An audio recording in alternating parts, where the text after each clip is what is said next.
Assalamualaikum warahmatullahi wabarakatuh. Alhamdulillah wassalatu wassalamu ala rasulillah wa ba'du. Semoga kita semua selalu sehat dan dalam lindungan Allah subhanahu wa ta'ala. Dan semoga lancar terus usahanya, lancar rezekinya berkah. Dan semoga Allah mampukan kita semua, kalian semua untuk melaksanakan haji dan umrah ke Mekah dan Madinah Al-Munawwarah. Baiklah, di pagi ini kita akan share video manasik haji UNH Plus dan rute-rutenya serta teknis keberangkatannya dari hotel transit menuju Mina Tarwiyah, Musdalifah, Arafah, Musdalifah dan Mina. Silakan tonton terus videonya sampai selesai. Sebagian jemaah sudah masuk ke musola ya, dan ini sudah tahap kedua, karena tahap pertama barusan ada 5 bis, sekarang 5 bis lagi, ini sudah persiapan. Jemaahnya sudah merapat di musola hotel transit yang ada di daerah Aziziyah, sangat dekat dengan Mina. Itu sudah disiapkan layarnya.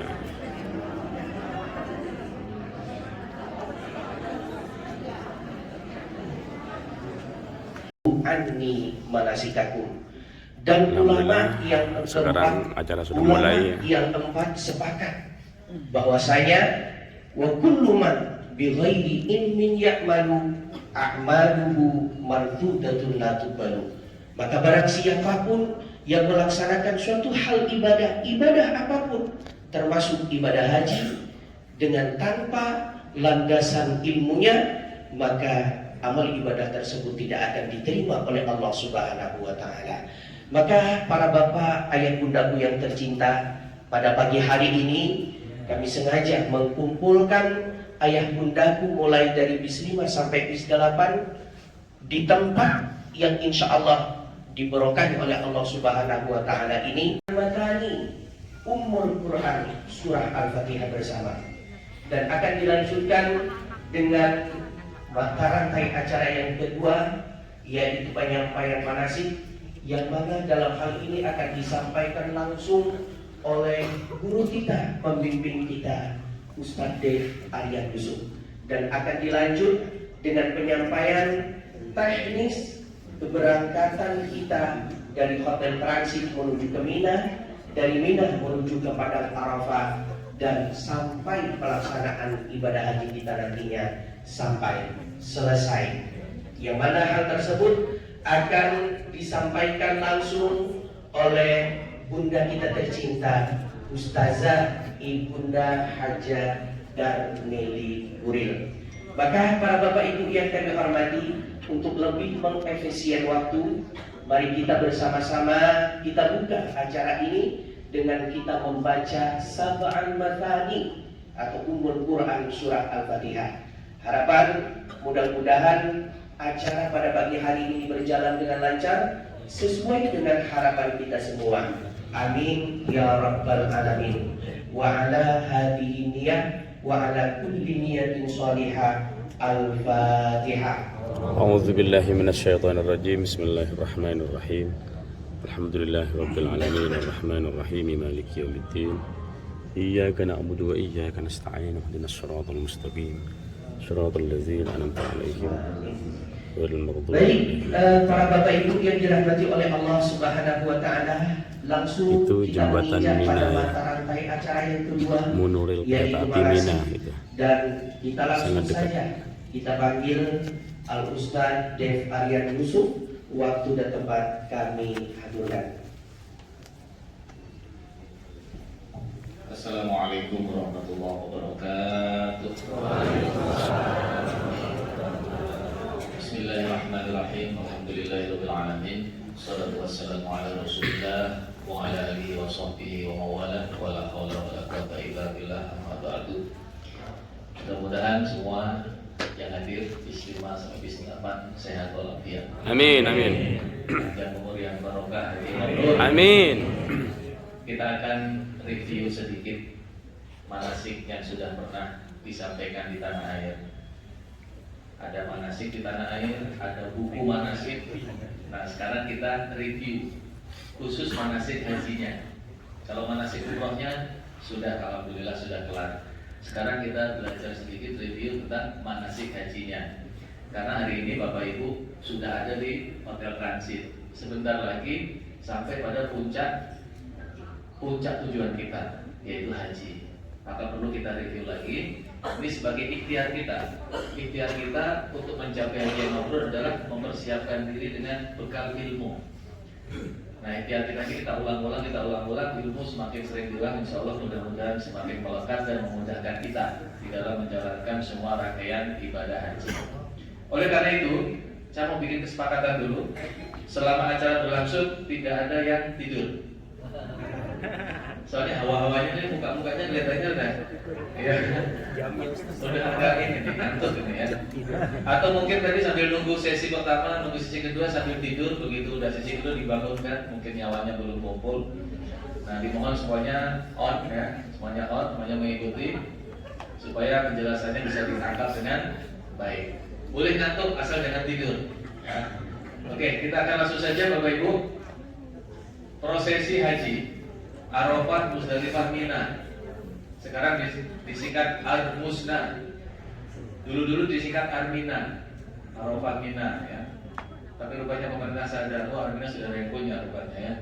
Sekarang diganti Ar-Musna, Arafah, Muzdalifah, Mina. Nah sekarang Bapak Ibu, kita ada di Mekah dan sebentar lagi kita akan mulai memasuki prosesi ibadah umroh. Oleh karena itu, saya akan jelaskan secara singkat ringkasan perjalanan haji kita. Ini ringkas dulu, rutenya dan alurnya, supaya kita ada gambaran Bapak Ibu ya. Yang terpampang di layar ini adalah peta. Ini kota Mekah. Saat ini kita ada di sini. Walaupun sekarang kita agak jauh dari Masjidil Haram, tapi ini masih di Mekah Bapak Ibu. Kemudian Mina, Muzdalifah di sini, dan Mina dan Arafah di sebelah sini. Pada hari Kamis tanggal 8 Dzulhijjah atau tanggal 7 Masehi dan tanggal 8 Dzulhijjah kita akan bergerak Bapak Ibu dari Mekah menuju Mina. Kita akan bergerak dari Mekah menuju Mina, kemudian menginap di Mina 1 malam. Nanti saya jelaskan detailnya, ini baru ringkasannya dulu. Esok hari tanggal 9 Dzulhijjah kita akan berangkat meninggalkan Mina menuju ke Arafah. Tanggal 9. Di Arafah sampai matahari terbenam wukuf, kemudian selesai makan malam setelah maghrib isya kita akan meninggalkan Arafah menuju Muzdalifah. Dari Muzdalifah kita lanjutkan perjalanan malam itu menuju ke Mekah. Kenapa di tanggal 10? Karena Muzdalifah kita tinggalkan sudah lewat tengah malam. Jadi mabit di Muzdalifah itu pokoknya lewat tengah malam kita sudah bisa meninggalkan Muzdalifah dan kita menuju ke Mekah untuk melaksanakan tawaf ifadah dan sa'i, kemudian tahallul yang pertama. Setelah itu kita dari Mekah kembali ke Mina tanggal 10 juga untuk melaksanakan lontar jumroh Aqobah. Setelah lontar jumroh Aqobah berarti sudah tahallul sani atau tahallul yang kedua selesai. Jadi Bapak Ibu, pada tanggal 10 Dzulhijjah itu ada 2 pekerjaan haji yang bisa didahulukan satu dengan yang lain, yaitu melontar jumroh Aqobah dan tawaf ifadah. Boleh Aqobah dulu baru ifadah, boleh ifadah dulu baru Aqobah. Nah, oleh karena jalur kita untuk haji plus bisnya itu diarahkan jalurnya ini ke arah Mekah, bukan ke arah Mina, maka kita manfaatkan langsung sholat di sini tawaf ifadah, insya Allah sebelum subuh. Kemudian setelah sholat subuh, insya Allah mudah-mudahan kita bisa mengikuti sholat Idul Adha di Masjidil Haram. Setelah itu kita sarapan di Hotel Anjum, dan setelah selesai sarapan kita akan menuju ke Mina. Mudah-mudahan di Mina ini masih sekitar jam 10, jam 11, dan jadwal kita dari maktab ditentukan juga saat itu. Kita akan bisa langsung melontar jumroh Aqobah. Selesai jumroh Aqobah berarti sudah tuntas semua rangkaian haji kita, sudah tahallul, tinggal lempar-lempar jumroh. Nah ini ringkasannya seperti itu kurang lebihnya ya. Nah sekarang kita masuk detailnya Bapak Ibu. Pada tanggal 8 Dzulhijjah hari Kamis kita semuanya akan kembali berpakaian ihram. Kita kembali berpakaian ihram. Jangan lupa mandi ihram di kamar masing-masing. Seperti waktu Bapak itu di Madinah, dari Madinah mau ke sini kan, mandi ihram. Setelah mandi ihram semuanya berganti pakaian ihram. Jam berapa? Untuk jamnya teknisnya nanti dijelaskan pada sesi yang kedua oleh Bunda Guril. Ini saya akan menjelaskan tentang ibadah-ibadahnya. Nah, bapak-bapak, ibu-ibu berganti pakaian ihram, kemudian sholat 2 rakaatnya. Kalau dulu dari Madinah di Bir Ali kan. Nah, kalau sini di hotel ini, boleh di kamar masing-masing, boleh di musola ini. Setelah sholat 2 rakaat, kemudian kita naik ke bis, nanti niatnya dibimbing di dalam bis. Kalau pada waktu kita mau berangkat umroh, kita disunahkan sebelum berihram memotong kuku, memotong bulu-bulu dan sebagainya. Tetapi karena ini 1 sampai 10 Zulhijjah, bagi yang berniat kurban disunahkan tidak memotong-motong. Jadi biarkan saja. Sampai di sini ada pertanyaan tentang mandi ihram? Kita lanjutkan dulu ya. Nah, setelah berpakaian ihram, kita review lagi apa larangan-larangannya. Jangan sampai lupa. Bagi laki-laki tidak boleh tidak boleh mencabut atau memotong rambut dan kuku. Di samping larangan ihram juga ini kan kita yang disunahkan untuk tidak memotong-motong ketika kita berkorban kan mulai dari tanggal 1 ya. Tanggal 1 Dzulhijjah sampai tanggal 10. Kemudian memakai pakaian berjahit, tidak boleh hanya pakaian ihram 2 lembar kain saja, menutup kepala dengan sesuatu yang nempel di kepala, nggak boleh. Kalau nggak nempel nggak apa-apa. Contohnya apa? Pakai payung, boleh. Berteduh di bawah pohon, boleh. Berteduh di atap, 2 atap, boleh, tidak masalah. Kemudian tidak boleh memakai kaos kaki atau sepatu bagi laki-laki. Ini kita pakai sendal semuanya. Kemudian tidak boleh pakai cadar dan sarung tangan bagi perempuan. Tidak boleh pakai cadar dan sarung tangan bagi perempuan. Ini larangan yang spesifik bagi laki-laki, bagi perempuan. Kemudian untuk semuanya, baik laki-laki maupun perempuan, tidak boleh pakai minyak wangi di badan maupun di pakaian. Pada saat mandi ihram masih boleh.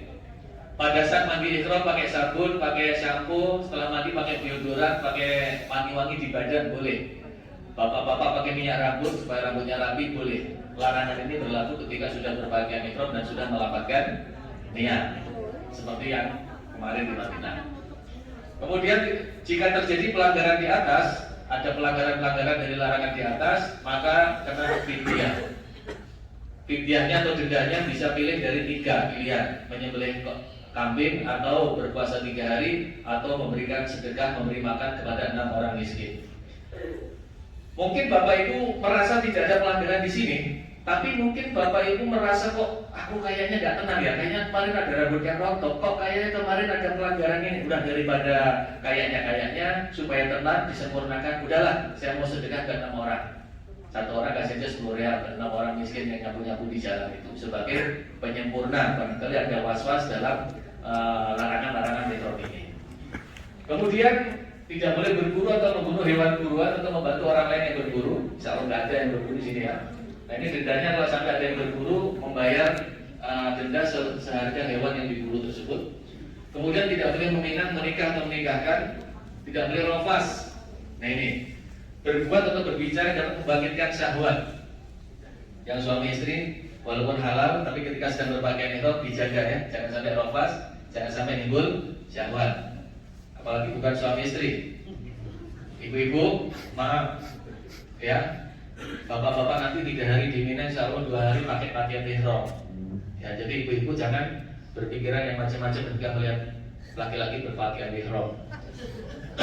Nanti ada pengalaman pribadi dari Bunda Guril, nanti dia menceritakan. Ya. Oke. Kemudian tidak boleh jidal atau berdebat, bertengkar, berantem, dihindari. Tidak boleh musuh, berbuat maksiat.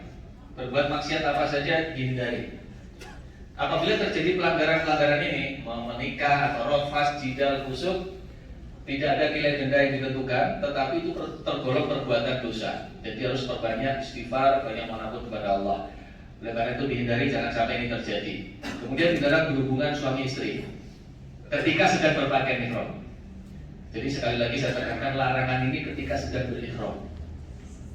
Sebab ada yang berangkat haji suami istri, dari mulai Madinah sampai hari ini tidak berani berhubungan suami istri.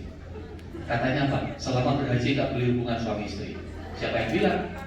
Yang tidak boleh itu hanya ketika berpakaian ihram. Ketika dari Madinah Bir Ali, labbaik Allahumma umratan, berpakaian ihram, kemudian tawaf, sa'i, tahallul, setelah itu boleh. Oh, ada yang bilang itu. Kenapa selama ini saya tahan? Loh, kan sudah diulang-ulang waktu manasik toh. Di Jakarta, di Indonesia, di Surabaya, semua diulang-ulang larangan itu. Terus di Madinah diulang lagi. Tapi rupanya masih ada yang belum ngerti gitu ya. Karena mungkin ngantuk. Jadi manasiknya 1 jam, ngantuknya 40 menit mungkin ya. Nah, Bapak Ibu dirahmati Allah, jadi tidak boleh hubungan suami istri ditahan. Kalau sampai ini dilanggar, maka dendanya menyembelih seekor unta. Bukan masalah harga untanya mampu beli enggak, tapi ini larangan yang memang harus kita jaga. Oleh karena itu nanti ada solusinya. Nah, itu dia nanti Bunda yang nyampein pokoknya. Ada berita gembira bagi Bapak Ibu. Supaya waktu wukuf itu tenang, pikiran plok tenang, nanti ada solusinya ya. Terutama yang dari Madinah sampai Mekah kamar berdepan. Padahal bawa istri, bawa suami ya. Nah, Bapak Ibu, dari larangan-larangan Islam ini ada yang mau ditanyakan? Kalau enggak lanjut. Ibu-ibu, maaf, ada yang nanya, Pak, ini kalau ibu-ibu haid itu sebenarnya gimana sih untuk menjalani haji? Ibu-ibu tidak masalah, haid tidak masalah. Yang tidak boleh itu hanya tawaf ifadah. Jadi pada saat tawaf ifadah itu ibu harus suci semuanya. Kalau pada saat wukuf, niat, mina semua tidak masalah. Nggak usah sholat 2 rakaatnya juga nggak usah, nggak apa-apa. Niat aja terus ikut ke Mina, ke Arafah, lewat Jumroh. Cuma nanti waktu ifadah itu ibu yang harus suci. Seandainya pas hari ifadah tanggal 10 itu belum suci, nggak apa-apa, masih ada tanggal 13, mungkin suci di situ. Kalau nggak suci lagi, sedangkan kita besok harus terbang ke tanah air, maka itu masuk dalam kondisi darurat. Ya, segera mandi bersih, mandi jinabah, terus dipakai pembalut, maaf, ya udah tawaf ifadah. Karena kondisinya darurat. Sebab kalau nggak tawaf ifadah, sampai di tanah air itu tahallulnya belum kelar. Sampai di tanah air belum tawaf ifadah itu hubungan suami istri belum boleh. Jadi tahallulnya belum kelar. Makanya tetap ifadah itu walau bagaimanapun harus dilaksanakan sebelum pulang ke tanah air. Nah, inilah niat yang akan kita baca ketika di dalam bis. Nanti Bapak Ibu semuanya masuk dalam bis. Setelah pakai ihram, sholat 2 rakaat, nanti bisnya tunggu di depan. Kita semua masuk dalam bis dan akan dipandu melafadzkan niat haji. Kalau kemarin dari alif labbaik Allahumma umratan, tapi di sini labbaik Allahumma hajjan. Kita coba yuk. Bismillahirrahmanirrahim. Labbaik Allahumma hajjan. Ya Allah, kami penuhi panggilanmu untuk berhaji. Setelah melafadzkan niat, kemudian dilanjutkan bertalbiyah. Labbaik Allahumma labbaik. Labbaik Allahumma labbaik. Labbaik la syarika laka labbaik. لبيك لا شريك لك لبيك إن الحمد والنعمة لك والملك لا شريك لك. Bisnya bergerak dari Mekah, dari rumah hotel transit menuju Mina, kita bertalbiyah. Pagi-pagi bertalbiyah. Masuk Mina sebelum zuhur dan kita di sini istirahat yang disebut dengan yaumu tarwiyah. Apa tarwiyah itu? Tarwiyah itu mempersiapkan diri dengan perbekalan untuk wukuf. Jadi Rasulullah Shallallahu Alaihi Wasallam dulu pada tanggal 8 Dzulhijjah beliau singgah di Mina dan di situ berlimpah air. Kemudian beliau membawa bekal air dibawa ke Arafah dan beliau Rasulullah Shallallahu Alaihi Wasallam tinggal di Mina itu 1 malam, sholat zuhur, asar, maghrib, isya, subuh di Mina. Nah, kita insya Allah akan melakukan seperti itu. Jadi nanti Bapak Ibu di Mina, kita akan zuhur, asar, maghrib, isya, subuh. Pagi harinya tanggal 9 kita akan berangkat menuju Arafah. Nah, ini situasi di Mina seperti ini kurang lebihnya. Nah, ini di dalam tenda Mina. Semuanya masih berpakaian ihram. Nah, ini kan ini insya Allah tahun 2019. Masih musim panas juga, walaupun AC-nya gede-gede, tapi kadang-kadang kalah dengan panasnya.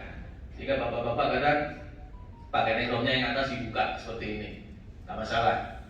Nah, makanya tadi itu ya, ibu-ibu yang lihat bapak mungkin sedang kepanasan pakai kain ihram atasnya dibuka ya, tundukkan pandangannya bu ya, jangan membayangkan yang macam-macam. Nah, Di sini selain ada sholat wajib 5 waktu, juga kita berikan tausiah dan zikirnya terus talbiyah di sini Bapak Ibu. Nah ini kurang lebihnya antri makan. Nah, kita kasih gambaran biar Bapak Ibu membayangkan yang namanya di tenda ya. Antri makan, walaupun ngantri tapi mereka bahagia, dengan jempol, wah ya. Kemarin malam Ustaz Fauzi ceramahnya bilang bahwa di Mina ini adalah kondisi yang fasilitasnya sudah lebih jauh, lebih bawah lagi daripada hotel bintang 5, hotel transit, nanti menurun lagi. Tapi jangan salah, mungkin fasilitas menurun, tapi justru di sinilah yang paling mulia, yang paling mahal nilainya di sini. Bapak Ibu kalau nggak mau antri di sini misalnya, boleh Pak saya nggak mau antri di Mina, saya mau datang di Mina ketika tidak ada antrian, silahkan datang tanggal 13 Zulhijjah. Terus mau ngapain? Mau bantu bersih-bersih. Jadi di Mina ini kenapa nilainya mahal? Momennya hanya ada setahun sekali. Momennya setahun sekali. Tapi kita sendiri belum tentu bisa setahun sekali ikut mengikuti momen itu. Bapak saja datang ke sini tunggu berapa tahun? 5 tahun, 8 tahun. Maka setelah sampai di sini nih, momen yang sangat luar biasa, yang paling mahal, yang paling mulia, derajatnya paling tinggi, kedekatan dengan Allah yang paling dekat di Mina, di Arafah ini, di tenda ini. Jadi dinikmati saja, dinikmati, disyukuri. Yakinlah.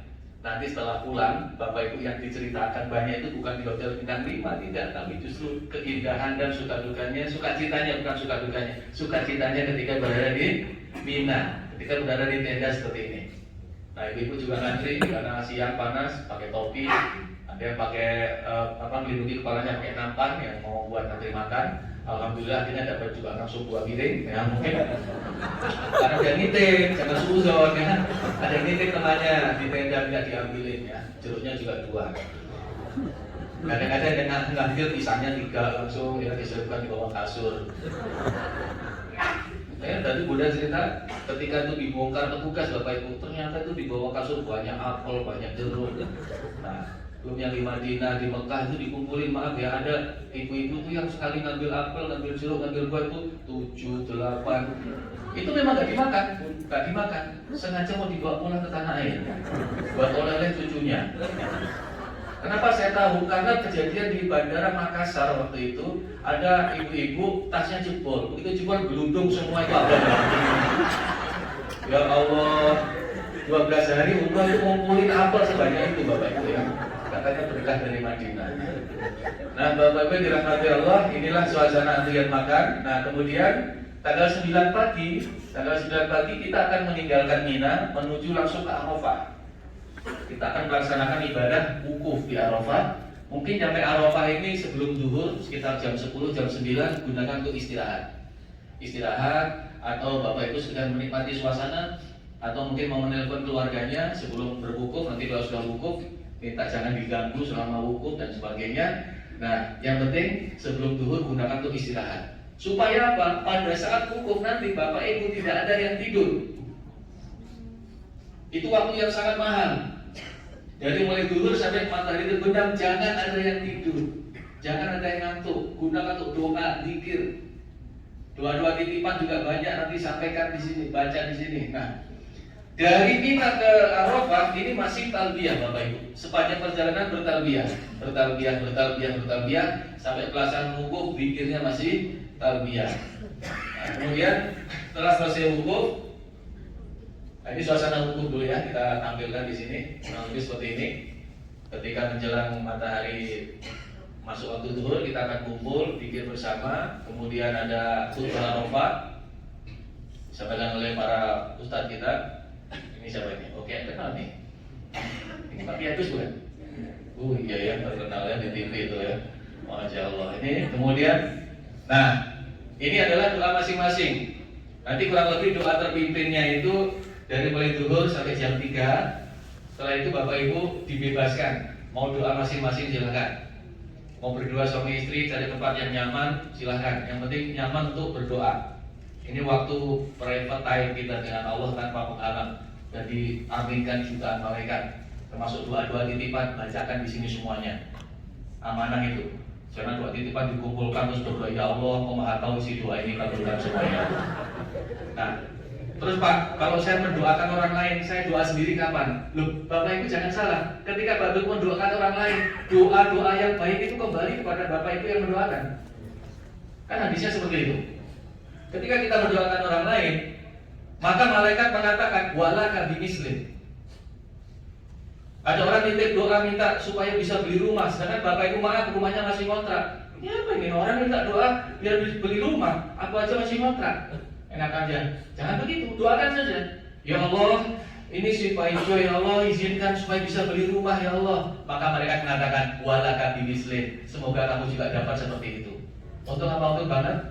Untuk banget mendoakan baik orang lain, feedbacknya kepada kita. Makin banyak kebaikan-kebaikan yang kita lantunkan, kita panjatkan untuk orang lain, makin banyak feedbacknya kepada kita. Jadi doanya orang lain itu semuanya ngumpul pada kita nanti Bapak Ibu feedbacknya. Setiap kalimat yang kita baca, malaikat mengatakan walaka bimislim, walaka bimislim, walaka bimislim. Apalagi Runa Sultan kata malaikat walaka bimislim. Nah, makanya jangan doa yang jelek. Kalau doa jelek, malaikat juga mengatakan walaka bimislim. Ya Allah, ya Rahman, ya Rahim, aku sebel banget dengan orang itu ya Allah, musuh bebuyutanku ya Allah. Mudah-mudahan anyang-anyang seumur hidup misalnya. Apa kata malaikat? Walaka bimislim. Tuh, kan kita sendiri yang susah Bapak Ibu. Nah, jadi kita doa yang baik-baik di sini, doa-doa titipan bacakan, nanti baru doa untuk diri sendiri. Jadi jangan merasa rugi membacakan doa titipan dari orang lain.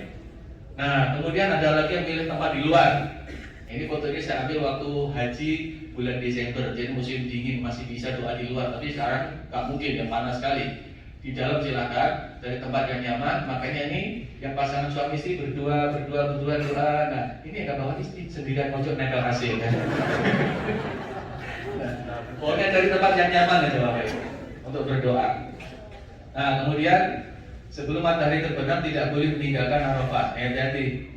Makanya di maktab itu dipager. Jangan sampai Bapak Ibu mentang-mentang udah selesai doa, sore-sore habis asar pengen jalan-jalan. Aku dengar temanku itu ada kepala dinas sama dirjen itu di maktab 114 misalnya. Kita kan 115 ya. Terus Bapak Ibu cari keluar area, gak sadar jalan-jalan ternyata keluar dari Arafah. Nah itu jadi gak sah hukumnya. Maka udah selama hukum ini di tenda aja, gak usah kemana-mana, di lingkungan situ aja. Jadi matahari sebelum terbenam tidak boleh meninggalkan Arafah. Nah setelah matahari terbenam, kita sholat maghrib isya, lalu kita makan malam.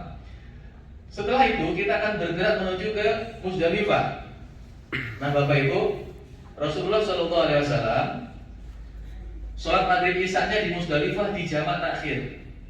Kenapa? Karena waktu itu tidak ada halangan, lancar, dan beliau jalan kaki.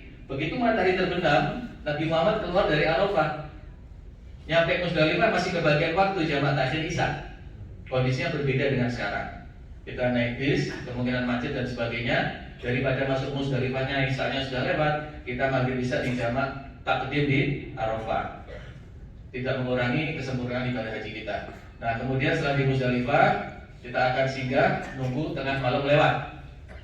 Setelah tengah malam lewat, kita nanti akan bergerak menuju ke Mekah. Nah ini suasana di Musdalifah, cari batu kerikil. Kalau memang memungkinkan nanti bisnya itu jalan di jalan bawah, kita bisa turun dari batu kerikil. Tapi kalau bisnya dengan diarahkan lewat jalan layang di atas, kita nggak bisa turun dari batu kerikil. Makanya sudah disiapkan oleh maktab. Di bawah itu sudah banyak, ada berapa kubik itu batu kerikil yang nanti akan dibagikan kepada bapak-bapak ibu-ibu. Jadi nggak usah khawatir. Nah kemudian Bapak Ibu, setelah lewat tengah malam, berarti tanggal 10 pagi dini hari kita meninggalkan Musdalifah menuju ke hilang Mekahnya. Ya, kepotong ya, Bapak. Menuju ke Mekah untuk melaksanakan tawaf ibadah. Insya Allah, menurut estimasi kita nyampe Mekah itu sekitar jam 2 dini hari atau jam 3 dini hari. Langsung kita tawaf ibadah, tawaf sa'i. Setelah tawaf sa'i, kita tahallul. Sudah boleh ganti pakaian. Pas kain ihram, ganti baju biasa, tahallul. Dikatakan tahallul awal, tahallul pertama. Karena lempar jumrohnya belum, masih tahallul awal. Maka oleh karena itu kita bersyukur yang berat, tawaf ibadah sudah kita laksanakan, sudah selesai, sudah beres.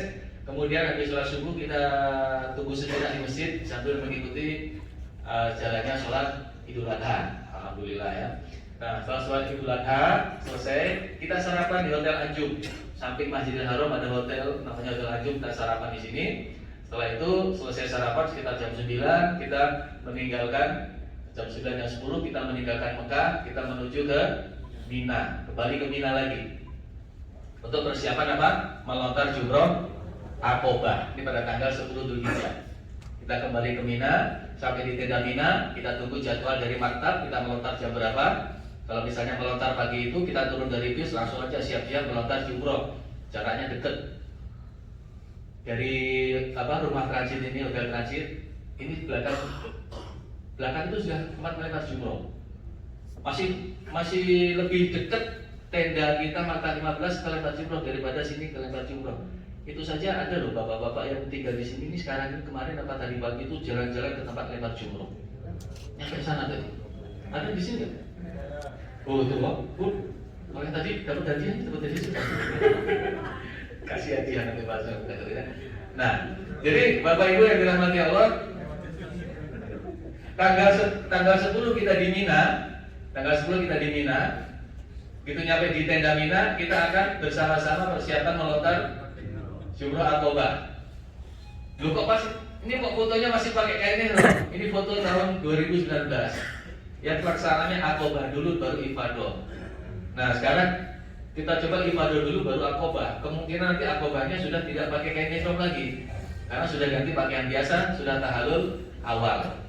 Nah, Bapak Ibu, ini ada 3 jumroh ula Wustu Aqobah. Maka pada tanggal 10 yang kita lempar satu saja, yang Aqobah, dengan 7 lemparan batu kerikil yang sudah disiapkan tadi. Allahu Akbar, Allahu Akbar, Allahu Akbar. Jangan batu kerikil 7 dikumpulkan terus dilempar sekali. Allahu Akbar. Nah, nggak boleh. Jadi satu-satu. Nah, kita lihat. Ini tempat melempar jumroh pada zaman dahulu. Jadi ada tanda tugu. Kemudian dikelilingi oleh sumur. Dan sumur itu dindingnya dia mengerucut supaya batu yang dilempar meluncur ke bawah dan menumpuk pada satu titik. Itulah namanya jamarot, tumpukan kerikil. Pada zaman Nabi nggak ada tubuhnya, karena yang haji baru sedikit. Allahu Akbar, ngumpul. Tapi yang haji makin banyak, kalau nggak dikasih panduan, takutnya lemparnya kemana-mana. Dikasihlah tugu ini, maksudnya apa? Supaya lemparannya ke arah ke tengah. Maksudnya bukan melempar tubuhnya, bukan. Apalagi yang menganggap tugu ini adalah simbol dari setan, harus saya hancurkan, tidak. Ini hanya untuk panduan. Sehingga lemparnya penuh nafsu, ternyata nggak kena tubuhnya, malah kena jidat teman di seberangnya. Bocor ya. Nah, itu juga tidak dibenarkan. Apalagi melempar pakai sepatu, pakai payung, pakai sendal. Nah, kalau Bapak Ibu beranggapan bahwa tugu ini adalah simbol dari setan, maka Bapak Ibu akan bingung melihat jumroh sekarang, karena makin besar setannya. Sekarang bukan tugu, tembok Bapak Ibu, dinding sekarang ya. Lu tambah gede setannya ya. Jadi memang bukan simbol setan, tapi kita melempar nafsu jelek kita, nafsu setan yang ada dalam diri kita ini kita lemparkan, kita lepaskan. Nah, sehingga Bapak Ibu, ketika Bapak Ibu melempar tidak kena temboknya, asal batunya masuk, itu sah. Justru kalau kena temboknya, karena saking kenceng yang lempar terus mental keluar lagi, itu enggak maksud hitungan. Atau saking kenceng yang lempar dengan penuh nafsu dianggap tembok itu setan, mental kena jidatnya sendiri. Nah, apalagi ada suara dari situ, sesama setan dilarang melempar. Bocor, nggak sah. Oleh karena itu Bapak Ibu, melemparnya pelan-pelan, mepet ke dalam. Yang penting batunya masuk ke dalam ini. Kita lihat ini dari sisi samping. Nah, ini dari sisi samping, temboknya memanjang ke sana. Ini ada sumur yang dindingnya mengerucut, sehingga ketika batu dilemparkan, walaupun tidak kena tembok, asal masuk ke dalam sumur, batu itu akan meluncur ke bawah dan menumpuk di satu titik. Jamarot, tumpukan kerikil. Jadi santai aja lemparnya, nggak usah diri dengan hawa nafsu pakai jurus yang seperti Bapak Ibu pernah lihat ya. Nah, ini videonya sekilas. Ketika kita akan melempar jumroh Aqobah, kita akan melewati tugu jumroh pula. Cuekin aja, cuekin. Kita nggak melempar di sini pada tanggal 10. Jalan terus, ya. Jalan terus. Kurang lebih dari Ula ke Wusto itu sekitar 100 meteran lah ya. Ini udah kelihatan, ini Wustonya. Tadi yang Ula kita lewati. Kemudian Usto ada di depan kita. Ini jangan melempar di sini juga. Ini juga akan kita lewati nanti. Jalan pelan-pelan sambil terus bertalbiyah. Ini dikirnya masih aku pas sudah takbiran karena kita sudah tahalul ya. Ini sudah takbiran. Allahu akbar, Allahu akbar, Allahu akbar. La ilaha illallah, Allahu akbar, Allahu akbar, lillahil hamd. Sambil jalan Allahu akbar, Allahu akbar, tinggi banget ya. Masya Allah. Nah, sampai kita sabar jalan. Jadi karena kita tidak melempar, maka tidak ada doa mustajab tadi di Ula dan di Wusto. Beda nanti dengan tanggal 11. Nah, begitu sampai di Aqobah, perhatikan, kebanyakan kita nyampe sini langsung pengen melempar di sini pojok. Ini berjubel orang Bapak Ibu. Gak usah terburu-buru. Kita ambil dari tengah dulu. Kita ke tengah, ya. Ke tengah. Nanti di daerah sini tuh banyak yang kosong. Jangan juga melempar dari kejauhan. Pastikan badan kita itu nempel di bibir sumur supaya lemparnya tenang gitu kan. Nah, orang berkerumun di sini nggak akan lama. Mereka hanya lempar 7 lemparan terus pergi, 7 lemparan pergi. Sehingga ketika orang sudah pergi nanti ada celah kosong di sini. Kita bisa masuk. Nah, pelan-pelan ini akan bisa nempel ke bibir sumur. Ketika sudah nempel, nah, letakkan batu di bibir sumur, tenang, lalu lempar pelan-pelan. Allahu Akbar, Allahu Akbar, Allahu Akbar, Bismillah, Allahu Akbar. Seperti itu. Nah ini. Nah jangan juga kayak begini. Nah ini over. Sampai orang takut gitu. Allahu Akbar. Allahu Akbar. Kayaknya dia punya masalah pribadi. Allahu Akbar. Gak gitu juga kali ya. Jadi bapak bukan kata. Nah ini tahalul, gundul ya. Jadi saya ulang ya Bapak Ibu. Tadi waktu selesai di Fatwa, kemudian sa'i, itu kan sudah tahalul awal ya. Kita tandai dengan melepas pakaian ihram kemudian menggunting rambut. Adapun kalau pengen gundul, nanti kita sama-sama aja di tenda. Di tenda Mina, insya Allah para mutahid kita banyak yang menyiapkan alat cukur. Di situ saling mengundul bergantian. Yang penting sabar. Nah, yang cukur juga sabar. Nah, tapi ya kadang-kadang ada kena sialnya juga, lagi dicukur belum kelar, yang cukur kebelet pipis ke toilet, jadi seperti ini. Nah, jadi botaknya baru separuh, kemana? Mau ke toilet dulu, nanti pulang toiletnya ya. Jadi nggak kelar. Nah, ini sudah tahalul sani. Sani itu kedua, tahalul dan tuntas. Wih, dan nikmat. Setelah itu Bapak Ibu tinggal nunggu di tenda, nginep di tenda. Tunggu tanggal 11 besoknya kan. Ini kan tanggal 10 tadi ya. Malamnya nginep, santai dia sudah tidak berpakaian. Gitu, semua sudah pakai baju biasa. Banyak yang gundul, yang kotak-kotak. Nah, langsung dapat gelar MBA ya. Makin botak aja.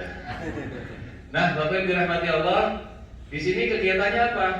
Tausiah. Ya, kita kasih siraman rohani, tausiah, sholat, zikir, makan, tidur, sholat, zikir, makan, tidur. Disinilah yang sering dipesetkan tamatu, tangi, mangan, turu, tangi, mangan, turu, tamatu ya. Nah, Bapak Ibu dirahmati Allah, di sini kita pagi harinya akan berangkat menuju ke tempat melempar jumroh. Ini suasananya kita lihat dulu ya. Suasana. Nah ini di tenda, ini tahun 2019, kita doakan semoga tenda tahun ini lebih baik lagi. Apinya kok gak semangat sih? Nah ini semuanya bahagia, sudah gelar haji semuanya, bahagia Alhamdulillah. Tidak ada satu hal yang paling membahagiakan Bapak Ibu bagi jamaah haji kecuali ketika sudah selesai tahalul semuanya, tinggal menikmati, tinggal lontar-lontar jumroh. Nah di sini biasanya nih ada kabel-kabel, kita punya kabel panjang untuk sumber listrik, ada 12 lubang. Nah nanti Bapak Ibu juga tetap bawa ya, bawa yang punya pribadi buat nyambungin supaya dekat tempat tidur Bapak Ibu. Oke. Nah ini tanggal 11-12 kita akan melempar jumroh pula dengan 7 lemparan batu. Setelah selesai kita minggir, kita berdoa menghadap kiblat. Di sini ada waktu yang mustajab. Tapi nggak bisa lama-lama, biasanya doanya diusir sama askar karena bikin macet katanya begitu. Jadi di sini siapkan doanya yang urgent, yang penting, karena kita doa masing-masing sesuai hajat kita. Setelah itu kita geser ke jumroh wusto. Kita lempar 7 juga. Setelah itu kita berdoa. Di sini ada waktu yang mustajab, minggir tempat yang aman. Kemudian kita melempar jumroh akobah. Setelah itu nggak ada doa Bapak Ibu. Kita kembali ke tenda Mina. Nunggu besok tanggal 12. Tanggal 12 melakukan seperti ini lagi. Ulang wusto akobah. Sekali lagi, tanggal 11 melempar jumroh, ular, wusto, akobah. Tanggal 12 ular, wusto, akobah. Selesai untuk nafar awal. Apa sih nafar awal itu? Nafar awal itu adalah kalau kita mabit di Minanya, niatnya hanya sampai tanggal 12 Dzulhijjah. Maka sebelum matahari terbenam kita sudah meninggalkan Mina. Tapi mungkin ada di antara Bapak Ibu yang nafar sani mau di Minanya sampai tanggal 13. Itu juga insya Allah difasilitasi, fasilitasi. Biasanya hanya tinggal beberapa orang yang mau lempar jumrohnya sampai tanggal 13. Itu namanya nafar sani. Berarti kalau nafar sani tanggal 13 ular, wusto, akobah itu lagi. Minum semalam lagi maksudnya. Nah, ada yang seperti itu. Nanti tetap didampingi Bapak Ibu. Ada yang dari sini niat, aku pengen nafar sani sampai tanggal 13. Begitu baru sampai sana tanggal 12, oh, capek ya, kalau ya nggak sanggup Bapak ya, udah ikut pulang ke hotel sini nggak masalah ya. Walaupun sudah niat, tapi membatalkan niat nafar saninya di sana nggak masalah. Nah inilah Bapak Ibu, tanggal 11, tanggal 12 Dzulhijjah. Nah kemudian ini bagi yang nafar awal yang hanya lempar sampai tanggal 12, maka kita akan kembali ke hotel transit ini. Setelah semua selesai pulang wusto akobah, kita kembali ke tenda terus diangkut bis, naik bis menuju ke hotel transit ini istirahat. Ya, sambil menunggu jadwal tawaf wada. Tawaf wada itu tawaf perpisahan. Setelah tawaf wada, kita kembali dari Mekah, kita menuju ke Jeddah, nginep semalam, terus terbang ke tanah air. Itu intinya seperti itu. Adapun nanti detail jadwalnya dan teknisnya diterangkan oleh Bunda Kolek. Oke, sampai di sini ada yang mau nanya? Silakan tentang ibadahnya. Alhamdulillah. Kalau nggak ada yang nanya, oh ya Bu.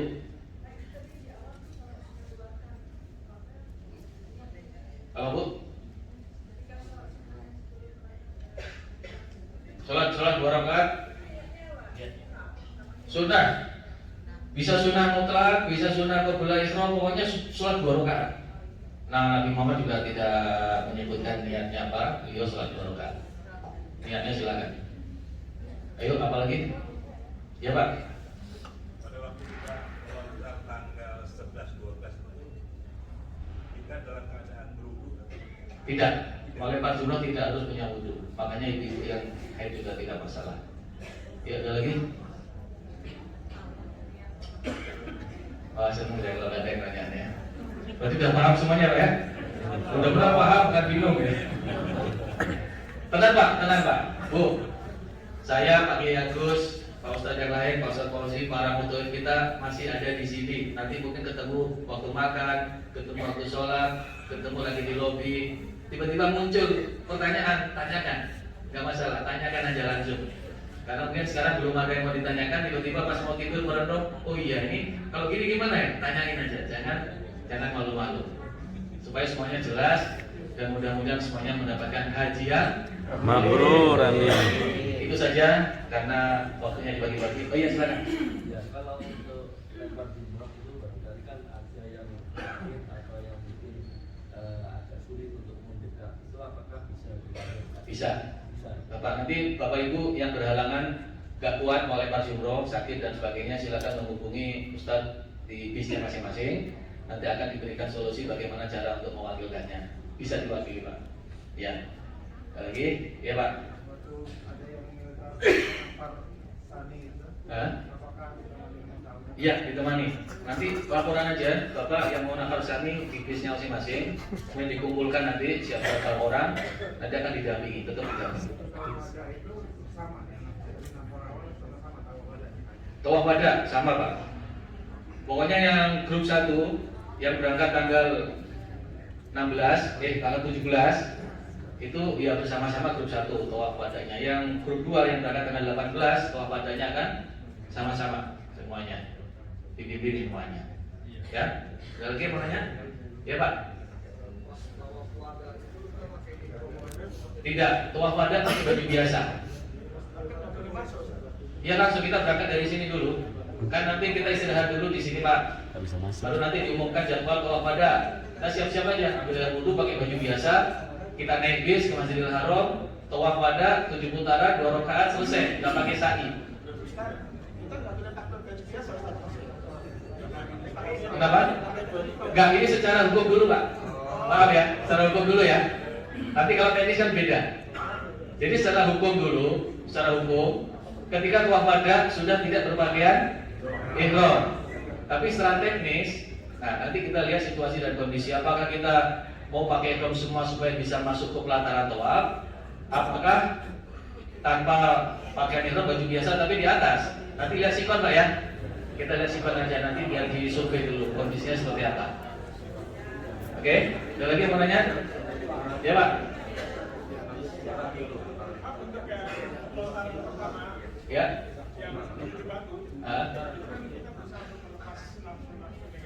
Ya. Padahal nafsunya banyak.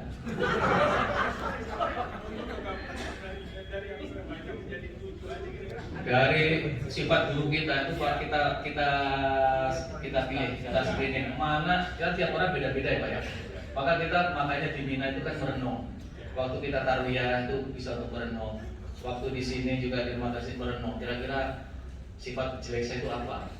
Yang mau Bismillah dan saya lepaskan di Jumroh Aqobah. Itu Pak caranya. Tipsnya seperti itu aja. Kita renungkan kan masing-masing orang beda-beda.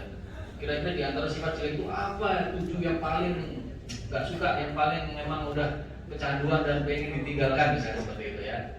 Nah itu silakan seperti itu. Ya Pak. Dan satu lagi Bapak Ibu, jangan lupa nanti doa-doa yang untuk diri sendiri juga dicatat ya. Dicatat, jangan cuma diingat-ingat. Supaya nanti di Arafah Bapak Ibu itu gak kebingungan mau doa apa. Dari sekarang direnungkan kira-kira perlu apa, pengen apa, dicatat supaya gak lupa. Baik, kita bagi-bagi waktu. Kita sekarang insya Allah akan lanjut menjelaskan penjelasan teknis dari Bunda. Apabila ada kesalahan, kekurangan, khilafan, Tonton terus yang kurang 42 jelas, maaf yang sebesar-besarnya. teknis keberangkatan. Kalau barusan dari segi ibadah, bukan lagi dari teknis rute atau jalannya bagaimana, teknisnya bagaimana, apa aja saja yang akan dipersiapkan. Silakan tonton terus.